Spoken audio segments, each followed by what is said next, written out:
শান্ত শিষ্ট সাংসদ গৌৰৱ গগৈ ডাঙৰীয়া, আপোনাক আমি এটা প্ৰশ্ন কৰিব খুজিছোঁ। আপুনি ৰাইজৰ দলে মিত্ৰতা বিচৰাক লৈ ৰাইজৰ দলৰ সভাপতি অখিল গগৈ ডাঙৰীয়াক আপুনি ব্লেকমেলাৰ বুলি আখ্যা দিছে।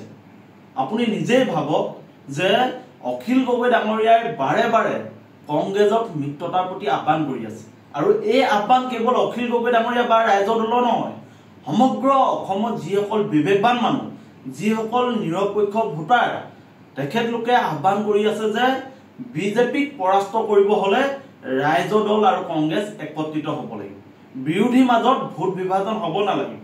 আৰু এই কথাখিনি আমি আহ্বান কৰি থকাৰ কাৰণে, ৰাইজৰ দলে আহ্বান কৰি থকাৰ কাৰণে আজি আপুনি অখিল গগৈ ডাঙৰীয়া আৰু ৰাইজৰ দলক ব্লেকমেলাৰ আখ্যা দিছে। আপুনি নিজেই ভাবক যে মিত্ৰতা লাগে নে নালাগে, স্পষ্ট কৰক। আমি বাৰম্বাৰ কৈ আছো আমাক মিত্ৰতা লাগে, আমি বিজেপিক হৰুৱাব খোজো। যদি আপোনালোকে বিজেপিৰ লগত থাকি বিজেপিক যদি সহায় কৰিব খুজিছে তেতিয়াহ'লে স্পষ্ট কৰক।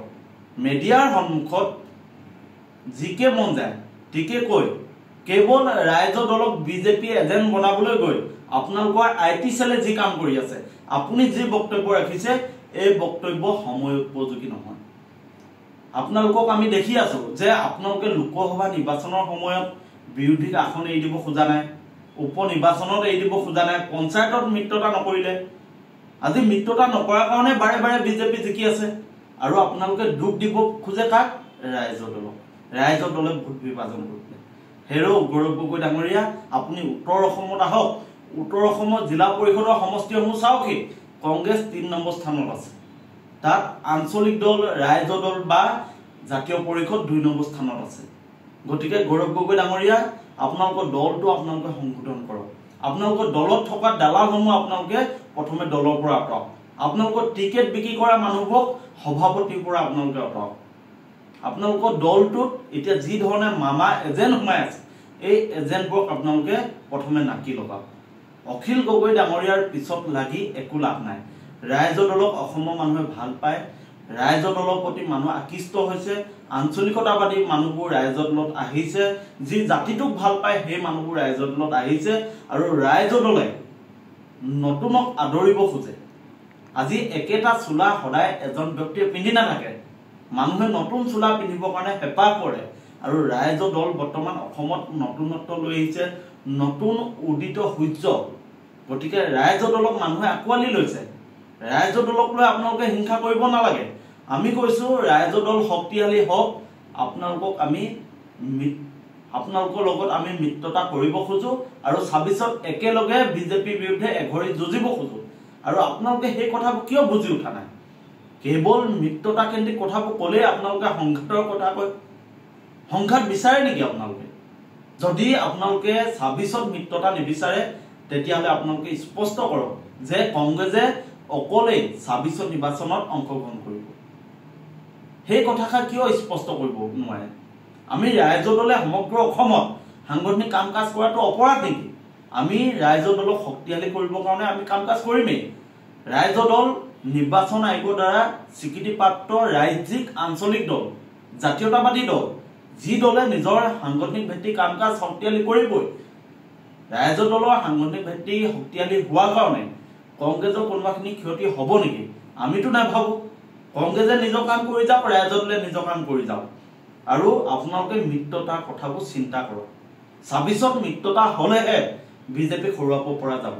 আপোনালোকে বিজেপিক যি ধৰণে সহায় কৰি আছে প্ৰতিটো নিৰ্বাচনত, আপোনালোকৰ কংগ্ৰেছৰ ভিতৰত যি ধৰণে মামা এজেণ্ট আছে, এই কথাবোৰ অকল আমি ৰাইজৰ দলে কোৱা নাই, আপোনালোকৰ গ্ৰাছৰুটত থকা সাধাৰণ কংগ্ৰেছ কৰ্মীসকলক আপোনালোকে সুধিব। সাধাৰণ কংগ্ৰেছ কৰ্মীসকলে জানে যে কেনেকৈ আপোনালোকৰ লিডাৰসমূহে দালালি কৰি আছে, কেনেকৈ বিজেপিৰ লগত মিলি ঠিকা কৰি থাকে, এই কথাবোৰ আপোনালোকে উপলব্ধি কৰক। কেৱল অখিল গগৈ ডাঙৰীয়াক ব্লেকমেলাৰ বুলি যদি কয় তেতিয়াহ'লে সমস্যা সমাধান হৈ নাযাব। যদি আমি মিত্ৰতাৰ কথাবোৰ কৈ থাকো, কোৱা কাৰণে যদি আপোনালোকে ব্লেকমেলাৰ বুলি ক'ব খুজিছে তেতিয়াহ'লে আপোনালোকৰ কথা।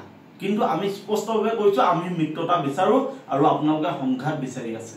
আপোনালোকে বাৰে বাৰে আপোনালোকৰ IT চেলক আমি ছ'চিয়েল মিডিয়াত নিৰীক্ষণ কৰি আছো, আপোনালোকে বাৰে বাৰে অখিল গগৈ ডাঙৰীয়াক টাৰ্গেট কৰি আছে। আপোনালোকৰ নিজৰ ইতিহাস চাওক।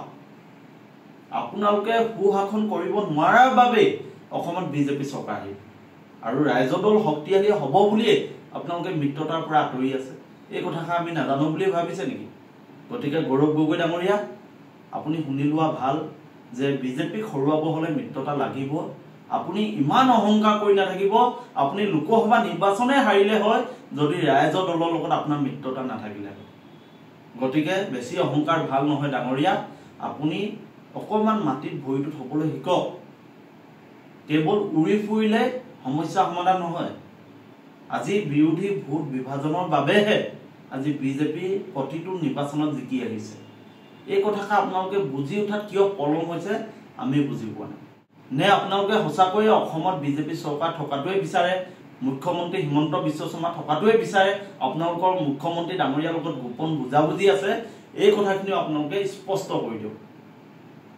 আমি বিচাৰো পৰিৱৰ্তন আমি বিচাৰো নতুনক আমি নতুন প্ৰজন্ম হিচাপে আমি নতুনক আদৰিব খোজো আৰু আপোনালোকক হেতু কাৰণে আমি কৈ আছো যে এই বিজেপি চৰকাৰখনে যি ধৰণে শোষণ আৰু শাসন কৰি আছে ইয়াৰ বিৰুদ্ধে আমি একত্ৰিত হ'ব লাগে গতিকে ডাঙৰীয়া কথাবোৰ ভাবক ব্লেকমেলা বুলি কোৱা আগত আপোনালোকে দহবাৰ ভাবক যে আপোনালোকৰ কংগ্ৰেছত যি ধৰণে 2 নম্বৰ দালালি মামা এজেণ্ট আছে টিকেটৰ নামত পইচা খোৱা মানুহ আছে এই কথাবোৰ আপোনালোকে ভাবক আৰু নিজৰ দলটো সংগঠন কৰক ৰাইজৰ দলে ৰাইজৰ বাবে অসমৰ বাবে জাতীয় জীৱনৰ বাবে নিজৰ সংগঠন শক্তিশালী কৰিছে আৰু মানুহৰ মাজলৈ গৈছে গতিকে ৰাইজৰ দল নতুন দল হিচাপে যথেষ্ট ৰাইজৰ মাজত সমাদৰ পাইছে